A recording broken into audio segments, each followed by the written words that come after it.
Bienvenidos al Ojo del Arte. ¿Cómo están, amigos? Este no es el Pato Donald, soy María Paula Zacharías, un poco tomada la voz, haciendo este programa con esta voz casi humorística. Espero que la disfruten. Vamos a estar hablando de arte, como siempre, en el Ojo del Arte, que es lo que nos gusta.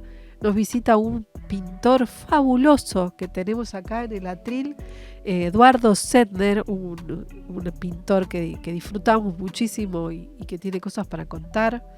También viene mi querido amigo Fernando García, que va a hablar de Berni, de sus libros, de los 120 años del nacimiento de Antonio Berni. Vamos a repasar un poco su figura. Y después tenemos una visita internacional, la curadora Carla Acevedo Yates, que ha venido invitada por la Fundación Ama Moedo, así que es bastante interesante todo lo que tenemos para hablar. Este fin de semana el arte está ocurriendo en Rosario. Le mandamos un beso enorme a todos nuestros compañeros del mundo del arte rosarino, que espero que no me hayan sacado la ciudadanía porque no pude viajar para la microferia. Mi pasaporte rosarino sigue ahí en trámite. Está el Turco Echen y todo el contingente de artistas, galeristas de todo el país, cerquita del Monumento a la Bandera, donde se ha celebrado la efeméride de esta semana.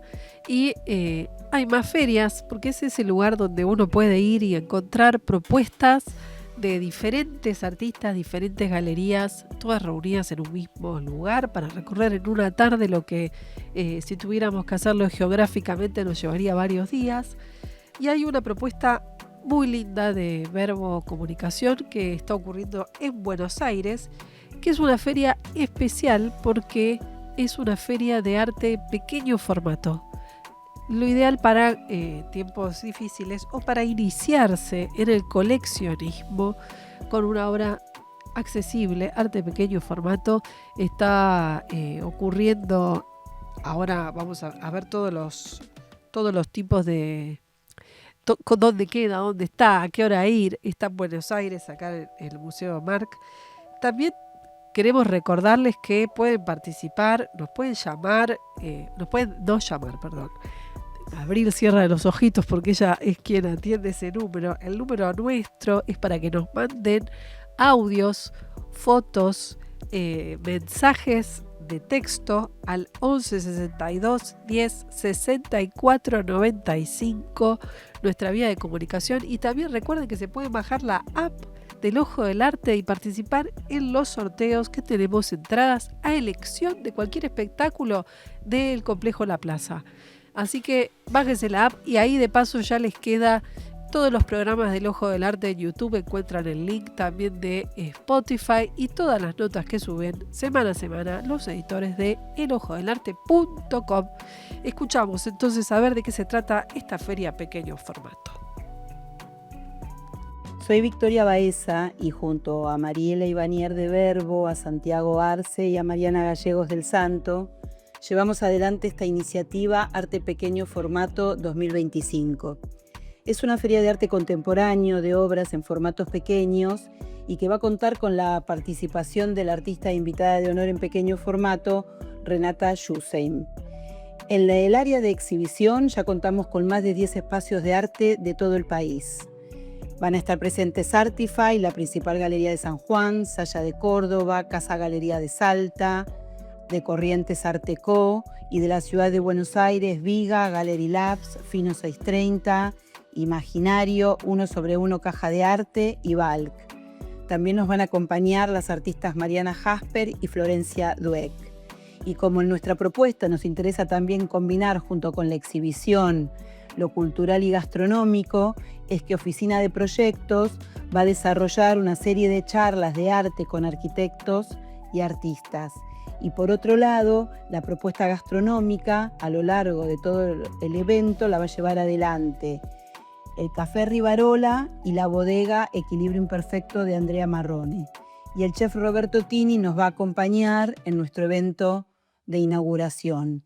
La sede para Arte Pequeño Formato 2025 va a ser el Museo de Arquitectura y Diseño, un edificio maravilloso que nos va a permitir abrir las puertas para todo el público y ofrecer esta experiencia cultural para disfrutar con todos los sentidos. Por eso los esperamos los días 27, 28 y 29 de junio de 14 a 19 horas en el MARC, en Avenida del Libertador y Callao. Arrancamos el Ojo del Arte dándonos el gusto de todas las semanas, que es hablar con los artistas, hablar con los creadores, que al fin y al cabo siempre terminamos hablando de la vida, que es lo que ellos pintan. Así que acá tengo un gran amigo, un gran pintor, Eduardo Zettner. ¿Cómo estás? Bienvenido al estudio del Ojo del Arte. Gracias, María Paula, es un gusto verte. Desde gusto. Artebás que no nos veíamos. Nos vimos en el último Artebá, Sí. Estabas en la Galería Rubers, donde estás hace años, Sí, y yo traje esta obra fabulosísima, amadísima por mí, gracias. que me acompaña desde el año 2014, 2014. que fue cuando te entrevisté a propósito de una exposición, que era una aventura hermosa que estabas viviendo con una obra, que esta obra se le parece bastante. Es un pequeño detalle, sí. Es un detalle de la bajante, la gran bajante, ¿no? La gran bajante, porque el otro era un poquito más grande, porque eran una obra de 1,80 por 25 metros. 25 metros lineales de pintura, Sí, pintura, diría. pintura. Óleo.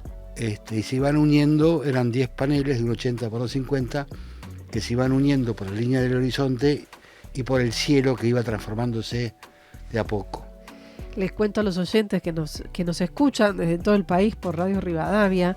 Imagínense un paisaje de una gran bajante, un río. El Río de la Plata. El Río de la Plata guardado y ese charco, que le solemos decir el charco, cambiando de color con el atardecer, o era un amanecer. No había una descripción precisa de temporal, digamos, sino la idea era empezar con yo siempre pinto primero el ambiente. Ajá. Si hay clima, empiezan a aparecer los personajes.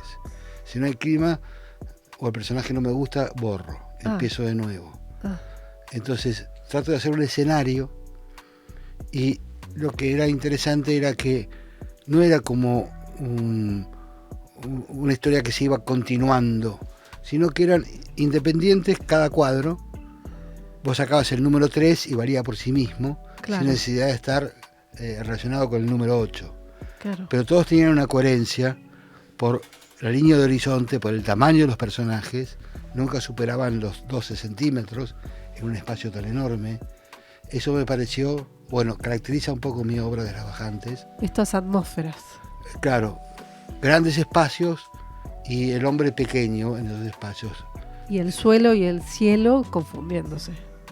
Claro, y si uno observa detenidamente el Río de la Plata, a veces se produce al final en el horizonte una línea como de claridad. Y eso también me sirvió para unir. De hecho, yo viví siempre en zona norte, cerca del río, y de chico iba a pescar, iba a buscar cañas para hacer barriletes. Entonces siempre me quedó esa imagen del río. No representarlo de forma tradicional, sino como un escenario. Qué lindo. Y esta gran bajante, estas 25 metros de pintura, tenía una historia que yo te decía que vos eras un afortunado porque tenías 2 tesoros. Este don de pintar maravillosamente y este grupo de amigos. Maravillosos. Contanos qué tienen que ver esos amigos con esta pintura. Es una nota simpática.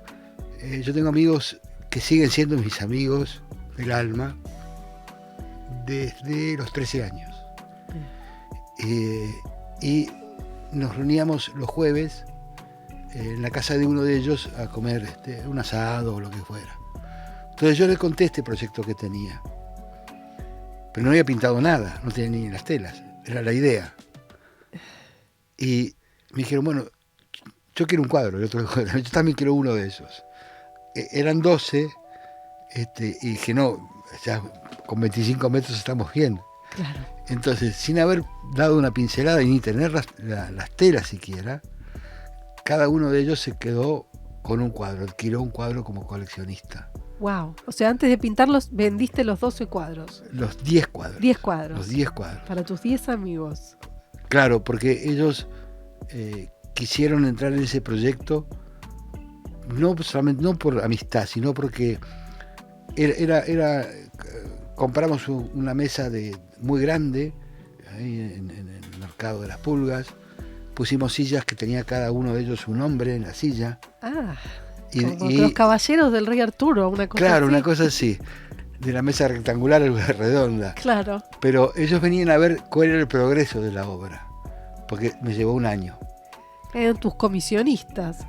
Sí, era un poco como antes, como en el 1600, digamos, que se encargaba de una obra a un pintor y iban a ver cómo estaba evolucionando. Y como yo soy un poco anárquico, por ahí pintaba el cuadro número 1, después el cuadro número 8, después el cuadro... Y era un desafío entrelazarlos sin que sea evidente.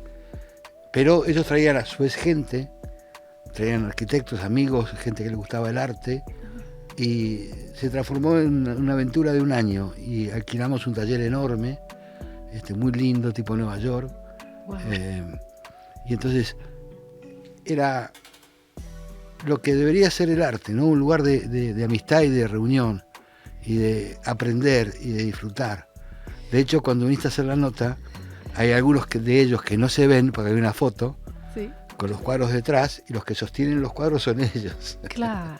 Y están sosteniendo el cuadro desde atrás. Qué lindo. Y la reunión de los jueves se mudó a esta mesa. Al taller. Y ya fue jueves, martes, miércoles, venían siempre a ver cómo iba eso. Qué año tan hermoso habrás pasado pintando con el cariño.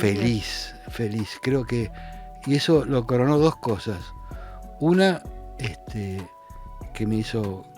Cuando vino Marta Priu, que es del Dubó, que ofreció la sala con mucha... Sin haber visto la obra terminada. Otra. Claro, y a la inauguración fueron como 600 personas y vos nos diste el honor de hacer una nota preciosa en La Nación, en la página central, en la parte de cultura, dominical, o sea, top. Top. Lo mejor de lo mejor. Una nota hermosísima que la leí como si no lo hubiese escrito yo y me encontraba cosas divertidísimas como uno de tus amigos que decía, no, Eduardo empezó a vender cuadros a los 16 años y ahí nosotros nos dijimos, bueno, vamos a tener que tener buenos trabajos, buenas profesiones porque vamos a querer tener una buena vida para nuestros hijos y para Eduardo. Decían porque ya dijeron, va a ser pintor desde chiquito. Sí, nunca pensé en otra cosa. Todo lo que hice en mi vida fue alrededor de pintar. Yo no sé bien a qué se llama el don. No lo tengo claro. Sí sé que a veces sentimos una vocación que es irrefrenable. Es decir, una vez Machó dijo una cosa que no sé si es una frase de él, pero le preguntaron por qué pintaba. Dijo, porque no puedo evitarlo. Claro. Para mí vivir es pintar. Claro. Por supuesto, tengo una vida como cualquiera y una vida social linda, pero no me encierro en, digamos, hablar siempre de arte, sino porque me parece que eso a veces empobrece. Es bueno hablar de cosas que están fuera. Como marinero no está bueno siempre ir al puerto a pasear. Claro. A veces hay que ir a otros lugares y conocer. Sí. Y entonces no me considero que tenga un don divino, sino que trabajé siempre en lo mismo y al trabajar con pasión las cosas más o menos van saliendo bien. Ahora me decías, antes de venir a esta entrevista, que te había quedado solo sangre de pintor. Bueno, eso es porque yo tuve el 21 de octubre pasado una operación programada, supuestamente sin mucho riesgo, y que a los 2 días iba a estar en casa. Sí. No estuve los 2 días en casa. Estuve 2 meses y medio con un shock bulímico, perdí la mayoría de mi sangre, todo me dejó de funcionar.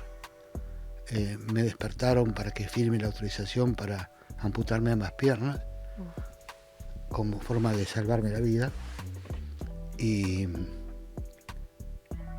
entonces no me quedó mucha sangre. Te quedó pintor, pura sangre de pintor. Entonces, voy a exponer en Arteba de nuevo. Sí. Sigo trabajando con mucha dificultad, pero no quiero detenerme. Es decir, cuando uno tiene una vocación ayuda mucho a vivir. Les da un motivo, ¿no? Da un motivo.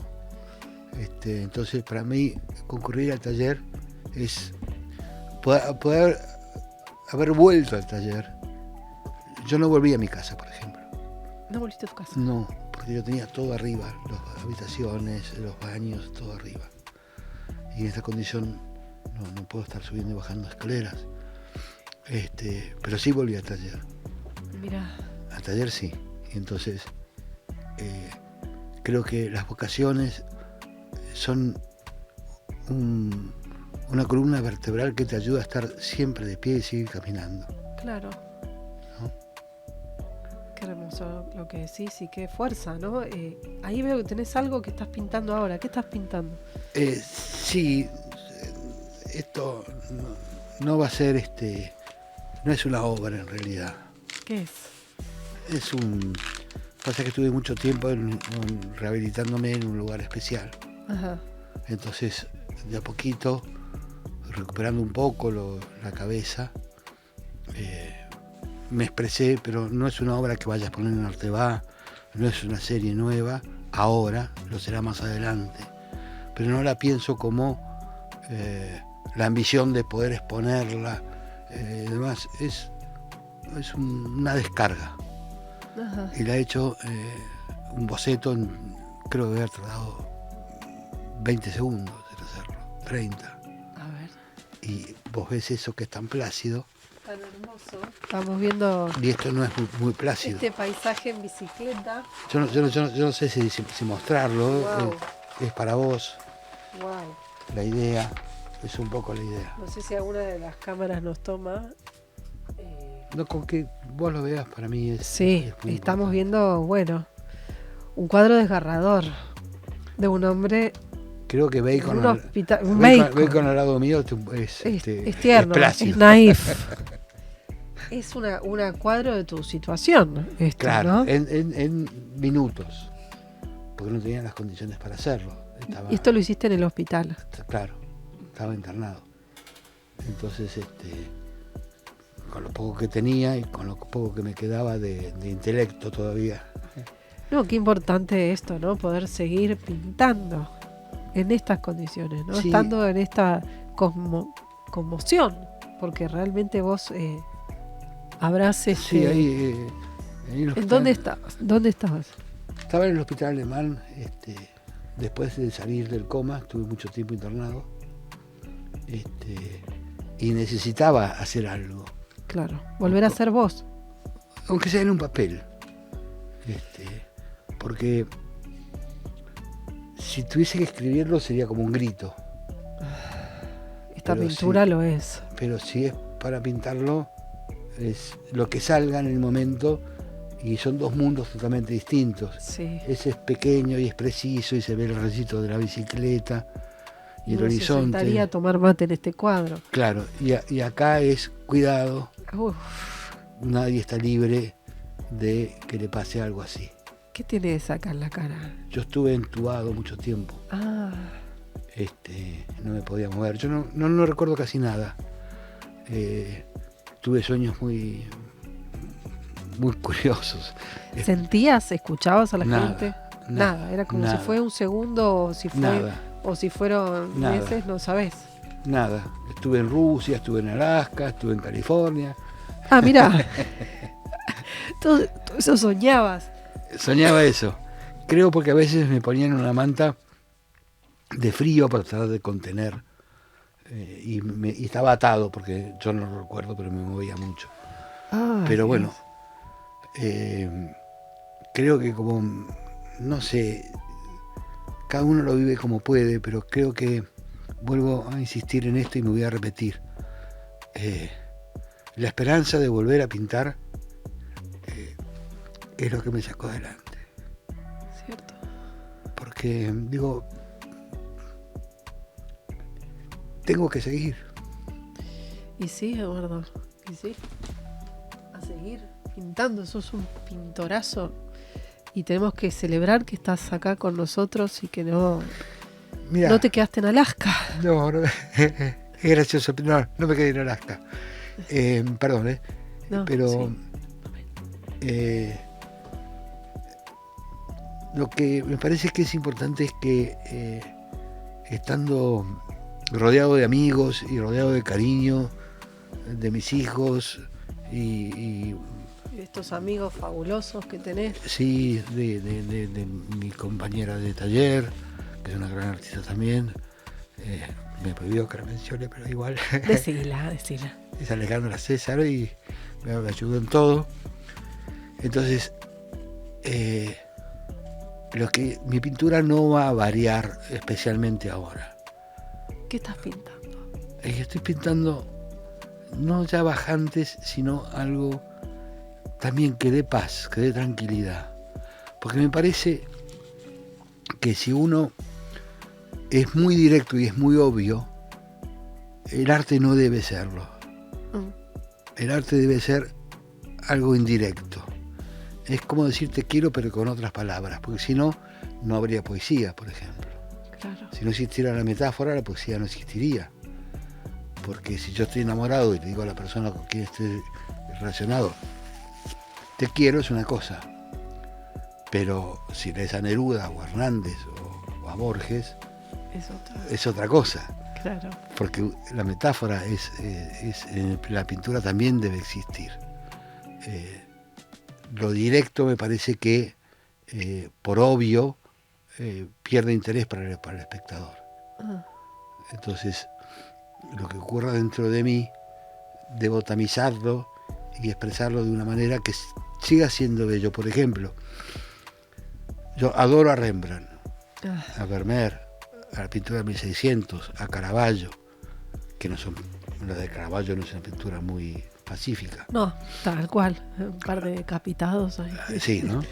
Pero es de una belleza incomparable. Y la pintura negra de Goya, en mi opinión, es un ataque de genialidad único en la historia del arte. Sí. Y no tiene nada que ver con lo que hacía antes. Lo hizo ya octogenario prácticamente. Y yo viví en Madrid y iba a ver a Goya, a ver la pintura negra de Goya. Qué lindo. Y para la gente es tremendo, porque son aquelarres, son brujas, son tipos dándose garrotazos, un perrito que nadie sabe qué hace ese perrito ahí. Carachento por el perrito. Pero es un ataque de genialidad. Entonces, no siempre el arte debe esconder un poco la belleza, porque estas pinturas también son un poco desoladas, no hay nada. Esta pintura tuya también es un señor en una bicicleta mirando. Hay un gran silencio. Claro, un gran silencio, y vos no sabés a quién está mirando, quién viene. Sí.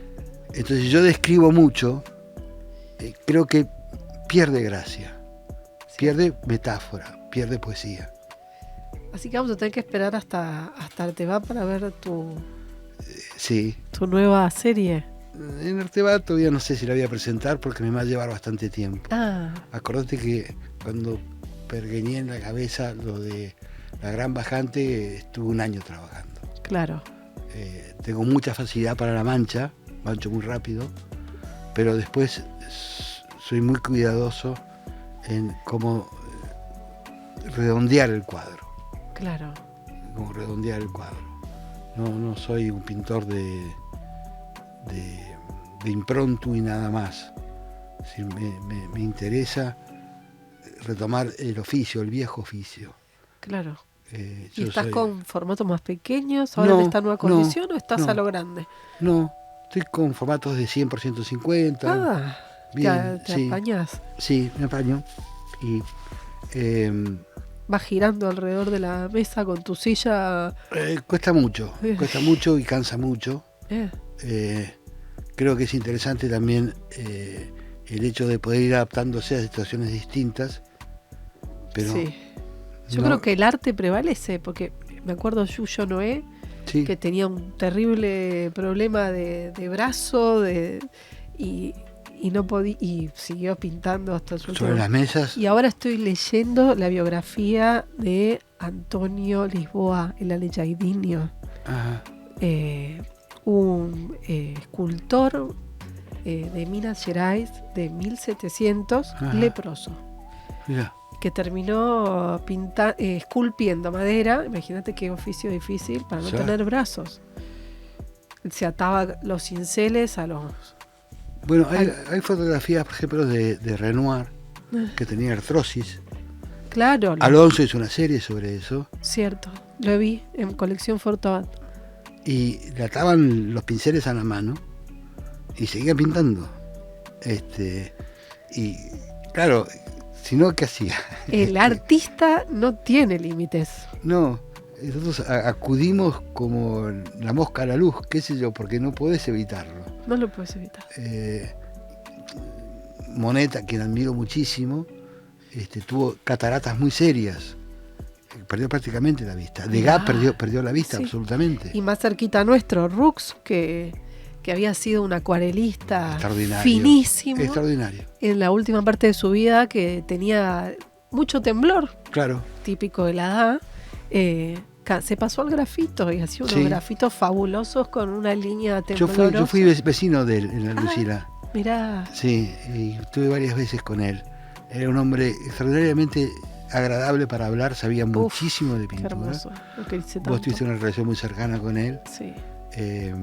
Y era un acuarelista, el mejor que hubo en Argentina para mí, en mi opinión. Todos artistas imparables. Cuando son una Cándido verdadera... López Cándido, sin mano. aprendió a pintar con la izquierda. ¿Qué va a hacer? ¿Qué va a hacer? Hay que seguir. El arte sigue. El arte sigue siempre. Así que si queda un poquito de sangre, sirve para... Esa. Ahí nos agarramos. Sí, para Eduardo seguir pintando. Sendner, qué hermoso verte y qué agradecidos de que No. seguís estando aquí y que todo mejore, que todo siga saliendo, el arte imparable. Sí, está todo mejorando. De a poco, pero todo mejorando. Qué bien. El tema es seguir levantándose cada mañana. Eso, siempre, con un pincel cerca. Sí, aunque sea para hacer la manchita. Hermoso. ¿Eh? Gracias, Eduardo, te No, quiero mucho. yo también. Muchas gracias. Gracias. Ya Gracias venimos. a vos.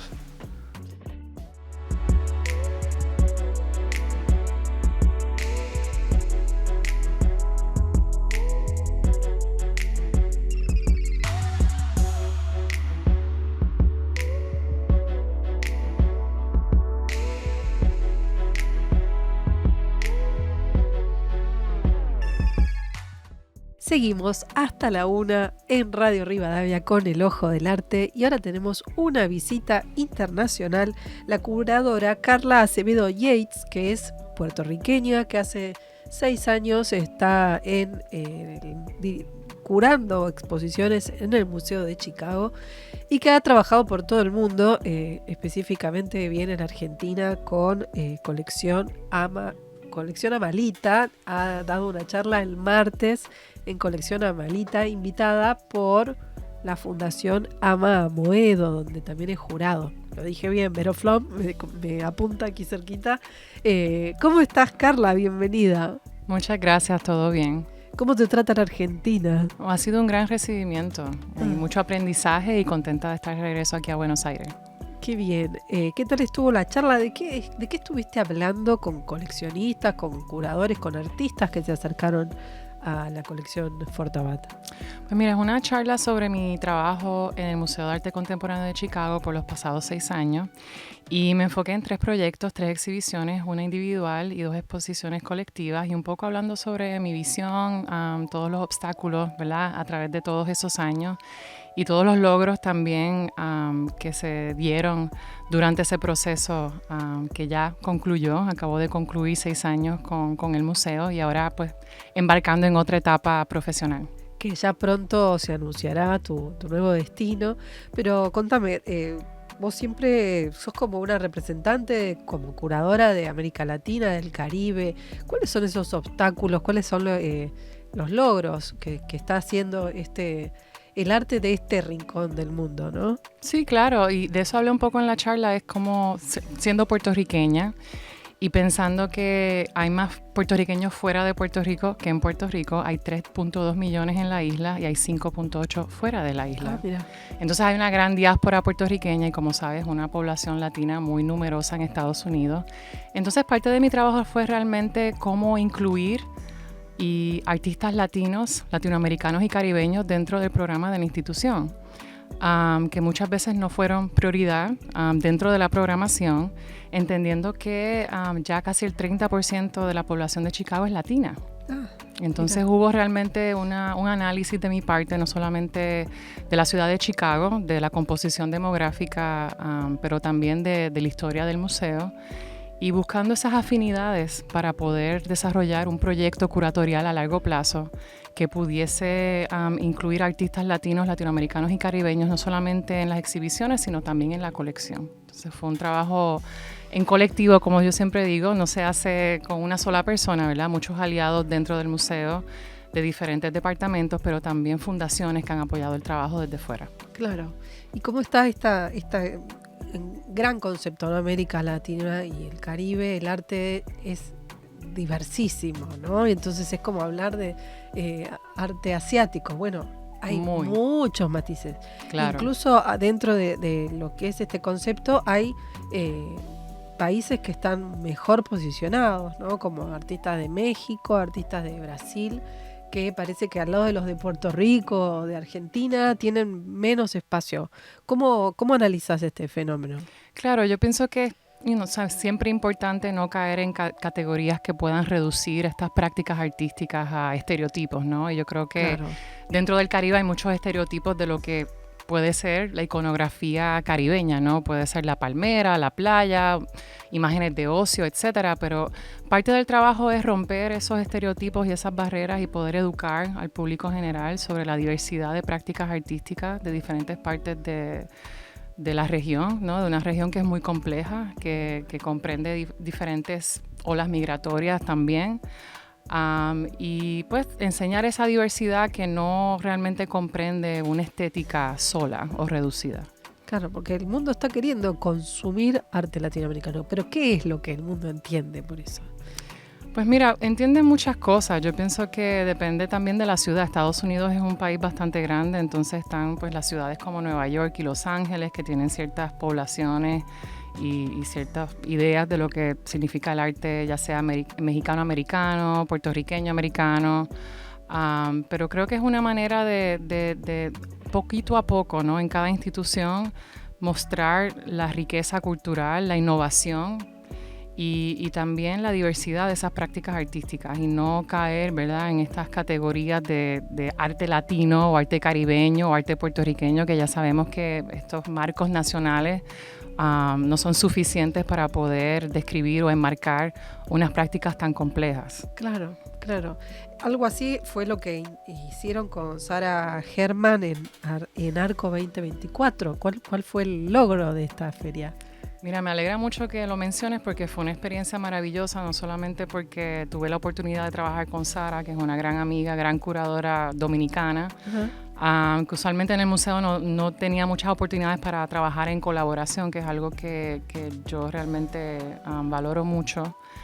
Pero Arco desde hace unos años está tratando de realmente alejarse de todos los marcos nacionales de la nación-estado. Usualmente durante los años se concentraban en países como Colombia, Argentina y tenían proyectos específicos que abordaban ciertos países, pero hace 3 años se están enfocando en las aguas. Entonces ellos empezaron con el Mediterráneo, siguieron con el Caribe y luego con el Amazonas. Entonces en nuestro proyecto del Caribe realmente era pensar un poco esa metáfora de las aguas, de un Caribe oceánico que no es solamente un mar, pero que se conecta con los 2 océanos, con el Océano Atlántico y con el Pacífico a través del mar del Canal de Panamá.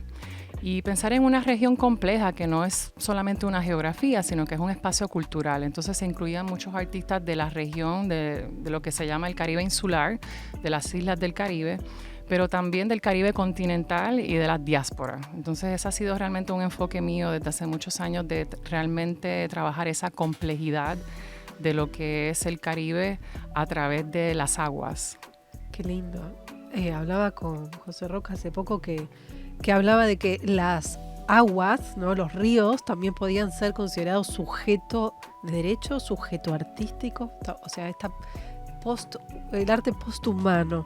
Claro. ¿Existe también en tu cosmovisión? Total, y persona jurídica, de hecho. En muchos países el río tiene derechos igual que una persona. Entonces, creo que es muy interesante cómo se han desarrollado, ¿verdad?, esos marcos jurídicos para darle derechos a las aguas, a los ríos. Y en el Caribe se aborda eso muchísimo, y también en Latinoamérica, ¿no? De pensar de la relación del humano con la naturaleza y que no sea una relación de explotación. Y yo he trabajado también con artistas como Carolina Caicedo, que han examinado el impacto medioambiental de grandes proyectos infraestructurales como las minas y también las hidroeléctricas. Entonces, es un tema que es muy de momento. Claro, otro tema muy del momento en el concepto América Latina es el problema del arte indígena. Sí. ¿Cuál es tu visión sobre eso? Mira, yo usualmente no me gusta enfocarlo como en esas maneras identitarias. O sea, no trato de enmarcar ciertos proyectos como prácticas indígenas o caribeñas. Trato de complejizarlo un poquito más. Pero creo que eso siempre ha existido, ¿no? Lo que pasa es que ha existido en diferentes maneras, y creo que hay mucha más atención del mercado sobre artistas indígenas o iconografías que pueden asociarse con una cosmovisión indígena. Pero creo que eso ha existido hace mucho tiempo. La cosa es que dónde se muestra esa atención y cuándo comienza esa inclusión de estas prácticas dentro de la institución y del mercado. Sí, yo siento como que tendríamos que llegar a una etapa en la que ya no clasifiquemos a los artistas en indígena, no indígena, mujer, varón, latino, europeo. Ojalá, ¿no? ¿Cuánto nos falta para eso? Mira, creo que es una lucha constante y eso es algo que para mí es muy importante, de ver el arte por el arte. Y creo que el arte mismo, el objeto o la práctica misma nos puede llevar a esas identidades, pero tenemos que realmente partir del objeto y de la práctica, ya sea de sus formas, de sus iconografías, de los procesos, y llegaremos a esas identidades, ¿no? A esos procesos históricos coloniales, pero partir de esas identidades muy fijas para luego analizar el objeto o las prácticas. Creo que ahí es donde puede haber un peligro de reducir una práctica artística a algo que sea demasiado identitario. Qué lindo. ¿Cómo fue tu trabajo como jurado de la residencia Fara, que es un lugar espectacular que tiene la Fundación Amamoedo en Uruguay, donde los artistas van a pasársela excelente junto al mar, en la casa diseñada por Edgardo Jiménez? ¿Estuviste ahí? Mira, este proceso ha sido un regalo y yo he participado de muchísimos jurados a través de los años, pero es la primera vez que he sido invitada a visitar a los artistas en la residencia. Tuve esa oportunidad de un diálogo con Chus Martínez y Eugenio Viola, que fueron mis compañeros durante este proceso para seleccionar 6 artistas de la residencia. Y visitar José Ignacio fue increíble, fue maravilloso. Nunca he ido al Uruguay. Entonces fue mi primera vez también pues conociendo un poco el área. También tuve la oportunidad de ir a Montevideo y hacer visitas de estudio. Y visité 2 artistas que seleccionamos, Sofía Durrió y Adán Vallecillo, que es un artista que conozco hace más de 10 años. Y Sofía, que no conocía antes de este proceso. Entonces siempre es un proceso de aprendizaje y de acompañamiento, en este caso de yo poder realmente acompañarlos esos últimos días de la residencia y ver cómo nuevas direcciones han abierto en su práctica. Ha sido muy bonito. Qué lindo. Y acá en Buenos Aires también estuviste visitando gente. Visitando artistas, curadores, visitando amigos. Anoche vi a David Lamelas, que es un gran amigo. Lo queremos. Y hemos trabajado juntos durante muchos años, entonces siempre es bonito encontrarse con amigos en diferentes partes del mundo. Y también diferentes espacios e instituciones, conociendo la escena de Buenos Aires mucho más de una manera mucho más específica, ¿no? Porque mis viajes anteriores habían sido a través de CIMAM o la Feria de Arte, que siempre hay mucha actividad. Entonces Este viaje me ha dado pues este espacio para realmente adentrarme dentro de la escena porteña. Qué lindo. Bueno, Carla Acevedo Yates, siempre muy bienvenida a Argentina y al Ojo del Arte sobre todo. Muchas gracias. Muchas gracias a ti. Continuamos en el Ojo del Arte, pensando en leer sobre todo en este blog que vamos a hablar de leer, siempre los invitamos a leer las notas del portal elojodelarte.com, a descargarse nuestra aplicación para tener ahí los sorteos, los links a este programa y a todos los anteriores en YouTube, en Spotify, y a la cantidad de notas que se suben todas las semanas. Hoy tenemos a un colaborador estrella del Ojo del Arte, mi querido amigo Fernando García. ¿Cómo estás, Fer? Hola, Paula, ¿cómo estás? ¿Todo bien? Bienvenido. ¿Cómo anduviste escribiendo últimamente en el Ojo? Lo último que escribí en el Ojo fue... Debo una nota, así que me tengo que poner... Yo también, ¿no? Beso a Diego y a Miguel. Y escribí sobre Víctor Gripo, pero a partir de una intervención sonora que hicimos en el CCK con Leonel Zambón, que es un artista sonoro increíble, Divino. que hizo sonar las papas de Gripo, fue una cosa... Increíble. Y entonces a partir de ahí, bueno, un poco encontrándole la vuelta por ese lado. Pero Sí. bueno, Gripo es un artista, qué sé yo. Era, va.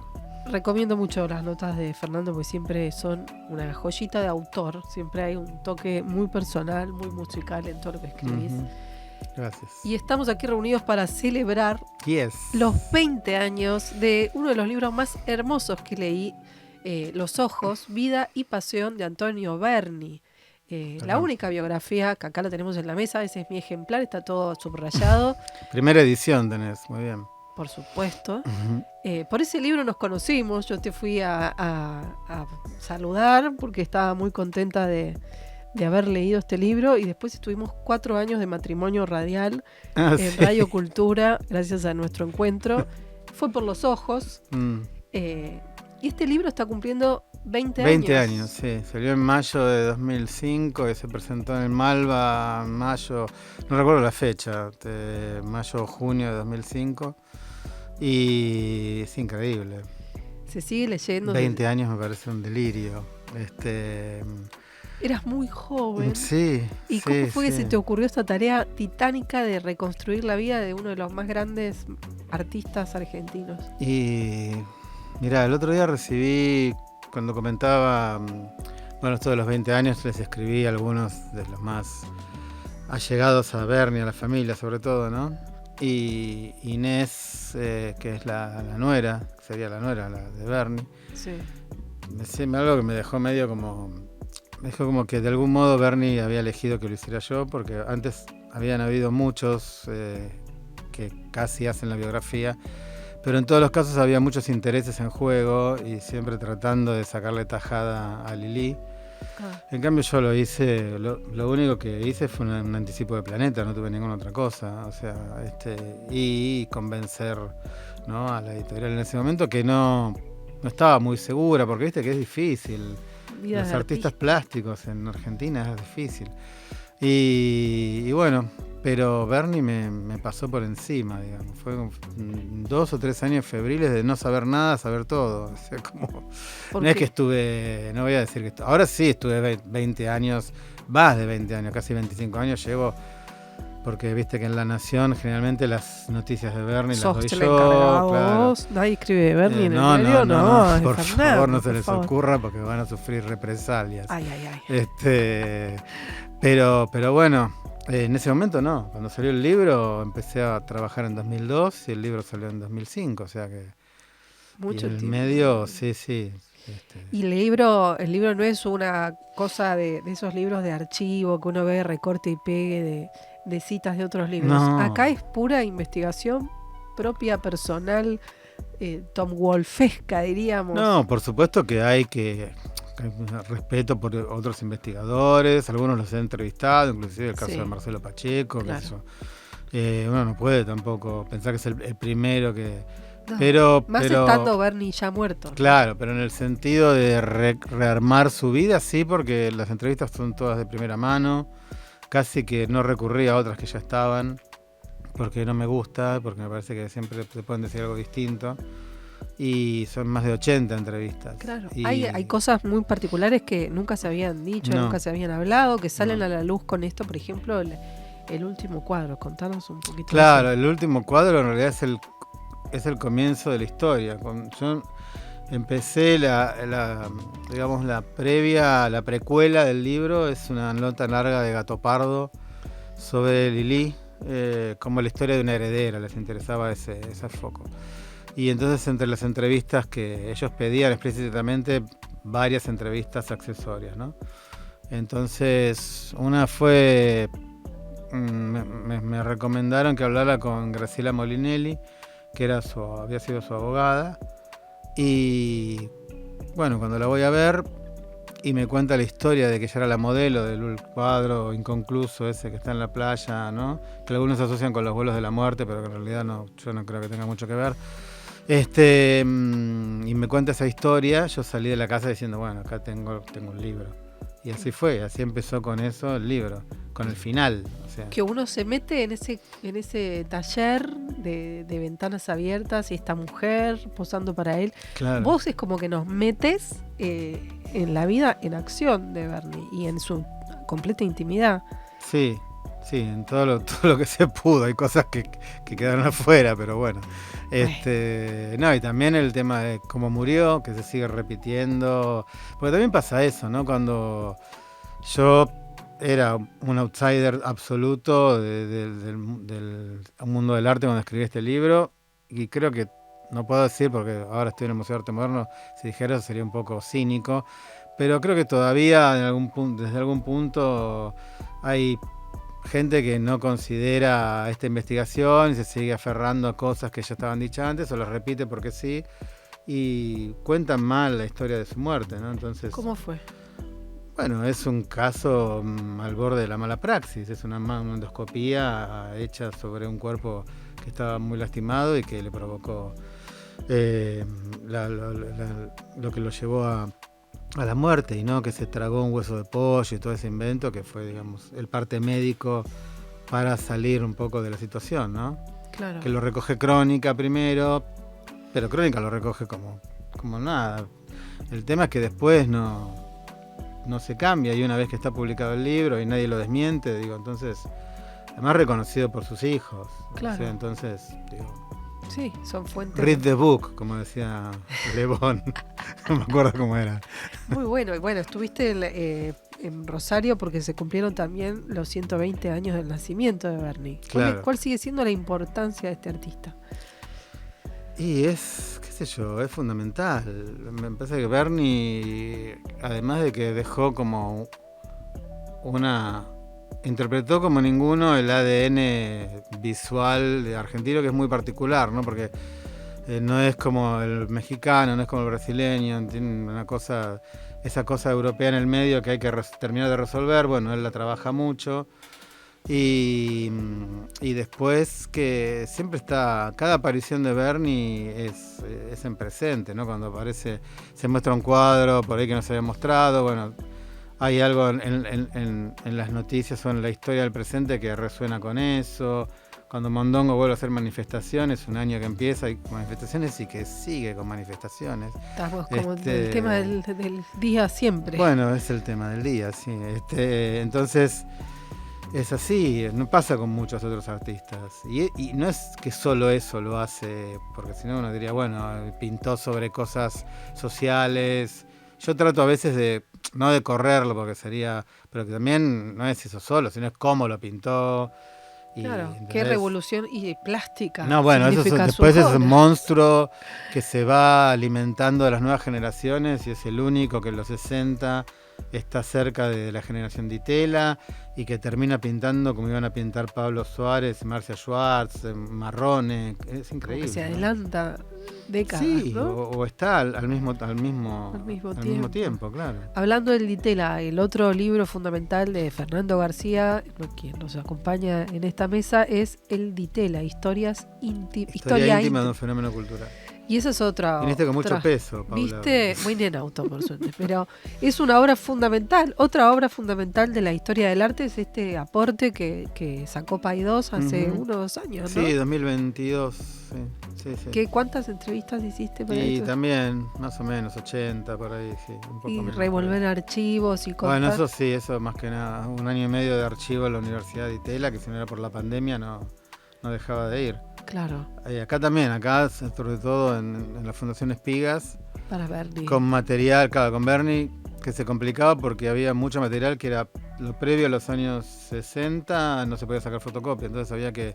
yo tengo un cuaderno todo manuscrito, Ay, copiando Dios mío. las notas de prensa enteras. Qué hermoso. Sí, que no, me quedaron las manos... Claro. No había celular para sacarle fotos a la No, página. claro, no. Claro. No había, de hecho, no había. Cierto. Y hablando de máquinas viejas, tu último libro. Hablemos de eso. ¿De ok. qué se trata? Y ese se corrió llama? un poco, se llama Estoy enamorado de mi auto, que es una canción de Queen, el lado B de Rhapsody Bohemia. Ajá.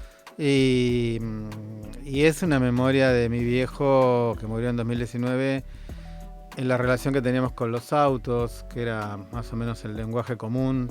No porque yo fuera no soy tuerca ni nada, ni siquiera tengo auto ahora, Oh. sino porque era la forma en que encontraba de relacionarse conmigo a través del cuidado del auto. Y El entonces, ritual del lavado en la vereda. Total, creo que a través de mi historia trato de que se reflejen muchas otras que seguramente hay, ¿entendés? Y también ese tema, la obsesión y la importancia del auto en la clase media argentina. Claro. ¿Qué auto Sobre era? todo, bueno, ¿cuál? Hubo por ahí, varios, porque- hubo varios. No, hubo montones. Imagínate, mi papá vendía autos, así que teníamos, cambiaba. ¿entendés? Claro. El que ilustra la tapa, ¿cuál es? Es un Torino. Ah, qué Torino lo puse por la publicidad, porque la imagen me encantaba. Es sacado de una publicidad, o sea, está extrapolado de una publicidad la imagen. Y porque es un auto argentino. ícono. Sí, ícono de la industria argentina, de un momento en que Argentina se permitía desarrollos que no respetaban o que no bajaban de las casas matrices, digamos. Entonces, me parece que, bueno, valía la pena. Espectacular. Qué lindo charlar con Fernando García. Vayan a buscar sus libros, si les gusta Bernie, si les gusta la historia del arte, el Ditela o los Torino. Van a encontrar bibliografía de Fernando y también, por supuesto, en El Ojo del Arte. Bueno, Muchísimas gracias. gracias, Paola. Gracias. Nos vemos. Llegamos al final del programa, casi ya sin voz. Pato Donald, total. Les agradezco que se hayan quedado. Esto ha sido El Ojo del Arte, como todos los domingos de 12 a 1 en Radio Rivadavia. Y después nos van a encontrar en la app del Ojo del Arte. Pueden descargársela de Apple Store y Play Store. Ahí pueden participar de los sorteos, leer las notas, ver el YouTube y el Spotify. Todo este programa queda toda la semana acompañándolos. Bueno, nos despedimos. Le agradecemos a Eduardo Sender esta pintura con lo que nos acompañó todo el programa, a Fernando García por sus libros, a Carla Acevedo Yates, curadora internacional que se ha sentado en el estudio del Ojo del Arte. Ha sido un lujo de programa. Escúchenlo y mándenos sus comentarios, lo que piensen, lo que quieran compartir al WhatsApp de El Ojo, que es 11 62 10 64 95. Un placer estar con ustedes otro domingo. Esto ha sido una producción general de Gisela Mundo, producción artística, conducción y voz nasal de María Paula Zacharías, asistente de producción Abril Irastorza, grabación, edición y puesta al aire de la señorita Julia Sánchez, Daniel Berlingeri, Marcelo Ventice, Antonio Esmoris y producción audiovisual de Gastón Infantino. Nos volvemos a encontrar el próximo domingo a las 12 en Radio Rivadavia. Tengan una hermosa semana. Chau, chau. Quédense que viene Pasamontaña.